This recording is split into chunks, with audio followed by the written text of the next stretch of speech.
Hello there, thank you very much for tuning in. Today I want to talk to you about a subject that is difficult, but I think it must be talked about. Intrusive thoughts, are, I believe, plaguing many of our minds, not only, in the way that we are just bombarded by all kinds of agendas and conflicting interests and just who knows, kind of by the world. Also, our presence on social media, the scrolling, all of that stuff. It's like we are subjected to all kinds of different energies of like all kinds of, I don't know, forces, entities, I don't know what to call them, that circulate in the air, psychically speaking. And so, obviously, I think those of us who are having to deal with intrusive thoughts sometimes, we have to own own up to the fact that some of it is with us and there's work there and we need to do the so-called shadow work and all of that, but at the same time to relativize a little bit, to try to make sense of this by taking a step back and observing and not being caught up in the whole thing. And we have to be careful about the narratives that we are energizing and giving voice to at the moment, especially at times like this. I just want to read to you a brief text that I wrote. I'm not sure when, not that long ago, maybe like a few weeks or a couple of months, if that. So where I say, the thing about intrusive thoughts is very simple. They disconnect us further, push us in the direction of, disconnecting from the source, from, from that essence. And they create density. And at that point, we must move. We must get a little fluid, shake it off kind of thing. I once heard Brene Brown say that unused creativity is not benign. So this is like what I want to talk about, the connection between intrusive thoughts and creativity.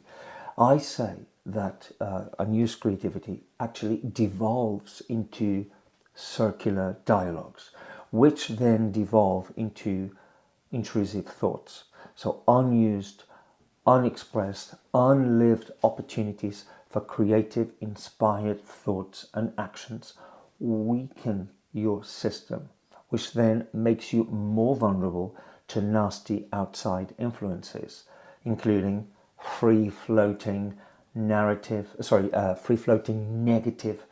thoughts that circulate in the collective unconscious, especially in the shadow. Parasite thoughts, we could call them vampiric energies, some people have referred to, and forces and thought forms, with a dark, non-conscious agenda. Now, it's a good thing that they haunt you, meaning that you are disturbed by them.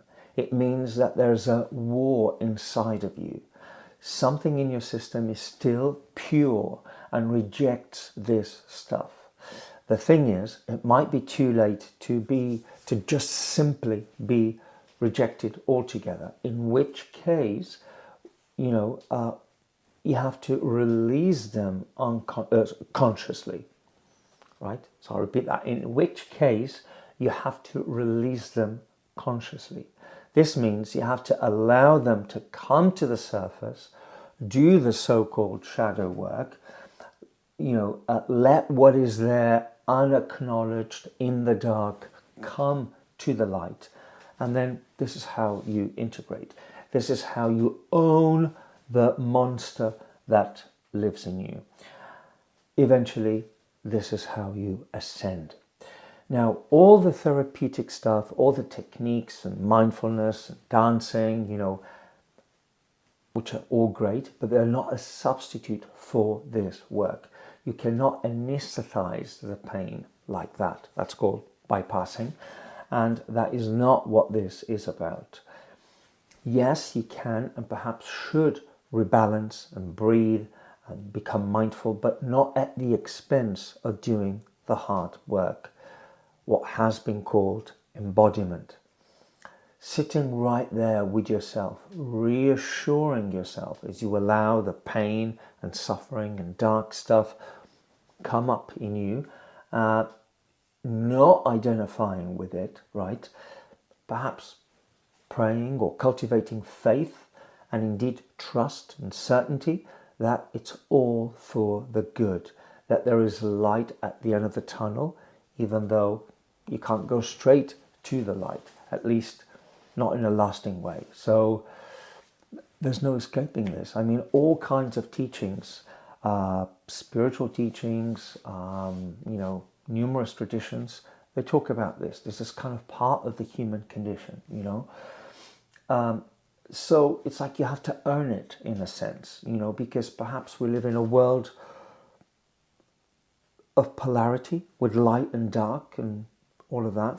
So, by going through this, you will then be able to help people, by helping facilitating similar processes in them.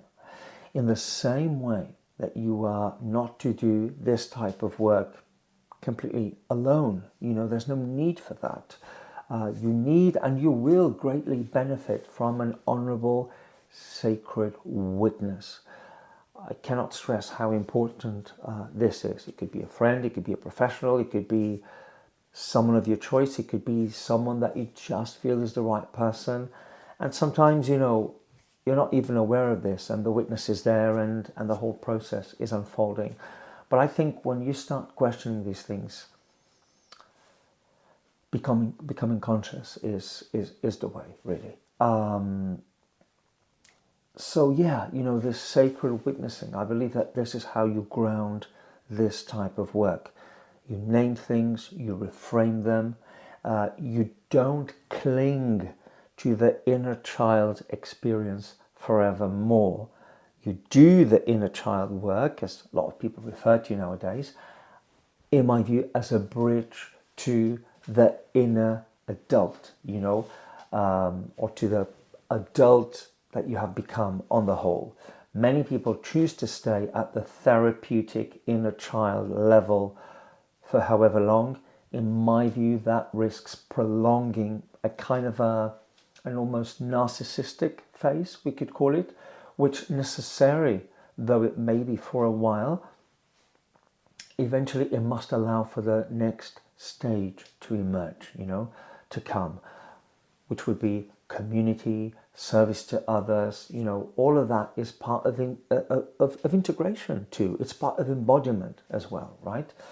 So in any case, we must invoke the light to become an antenna for the light.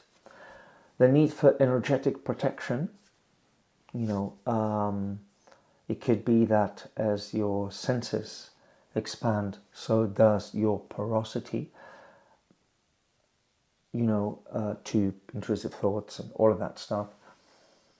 They can come in easily if we don't invoke protection in some way or another, if we don't pray for protection, if we don't kind of ask for it internally from our own inner guidance system, right? In any case, our internal guidance system will tell us in one way or another, whether it's time to act swiftly, to, begin to outwardly express our creativity, precisely as, as a way of serving others, out of that very human need and desire to share, out of sharing, which is, I believe, something that we are designed for in our essence. you know,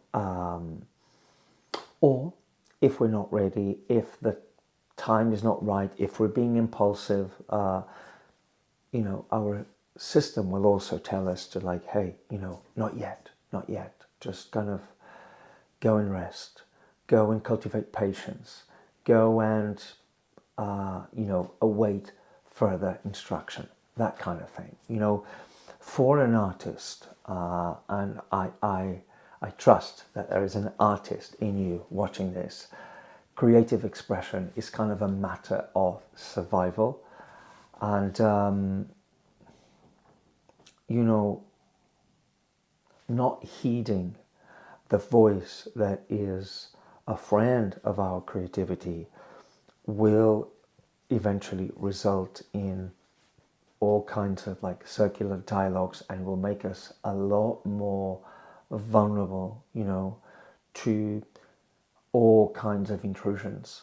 And in a sense, creating and being brave enough to put your stuff out there, provided that it comes from the right place, from your heart, and from sort of, you know, that you do so in a guided way, that I believe will offset, you know, all of those, not just intrusive thoughts, but intrusive and destructive actions. And somehow, we don't know how, you know, but I really trust this, somehow, because we're working individually on the human heart, we're doing our bit, you know, in terms of universal work, and somehow this will also affect the collective unconscious in one way or another.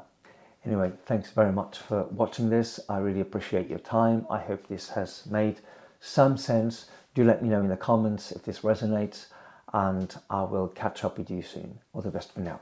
Bye.